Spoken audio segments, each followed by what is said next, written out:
Sayın Atatan YouTube kanalımızın izleyenleri, Türkmenistan gündemi haber bültenimize hoş geldiniz. Bültenimizdeki haber başlıkları: Irak hükümeti Türkmenistan ve Katar'dan gaz ithal etme planlarını uygulamak için komite kuruyor.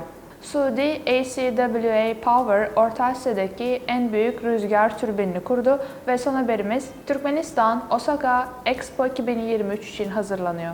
İlk haberimiz, Irak hükümeti Türkmenistan ve Katar'dan gaz ithal etme planlarını uygulamak için komite kuruyor. Irak Enerji Bakanlığı, Katar ve Türkmenistan'dan gaz ithalatını değerlendirmek için ortak bir komite kurdu.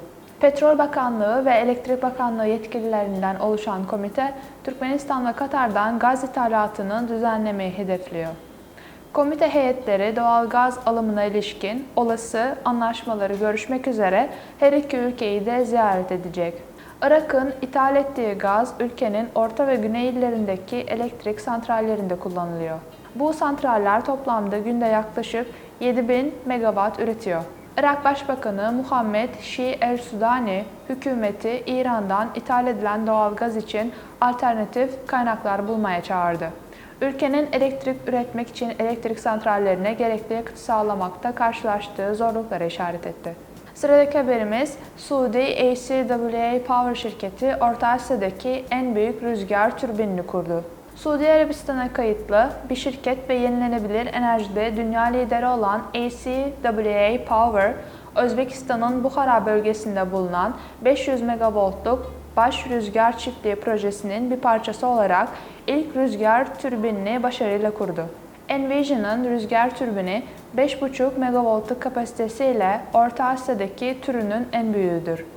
Rüzgar türbini ve jeneratörünün montajı, mühendislik, tedarik ve inşaat şirketi olan China Energy Engineering Corporation tarafından gerçekleştirildi. 2025 yılının ilk çeyreğinde tamamlandığında Baş Rüzgar Çiftliği 79 rüzgar türbinine sahip olacak ve yılda 1650 gigavolttan daha fazla elektrik üreterek karbon emisyonlarını yılda 750 ton azaltması bekleniyor. ACWA Power'ın Özbekistan'daki portföyü toplam yatırım değeri 7,5 milyar Amerikan doları olan 10 proje içermektedir. Son haberimiz, Türkmenistan Osaka Expo 2025 için hazırlanıyor. Japonya'daki Türkmenistan Büyükelçiliği'nde Büyükelçilik, Belli İES, Türkmen Şirketi ve Japonya Ekonomi, Ticaret ve Sanayi Bakanlığı temsilcileri arasında bir görüşme gerçekleştirildi.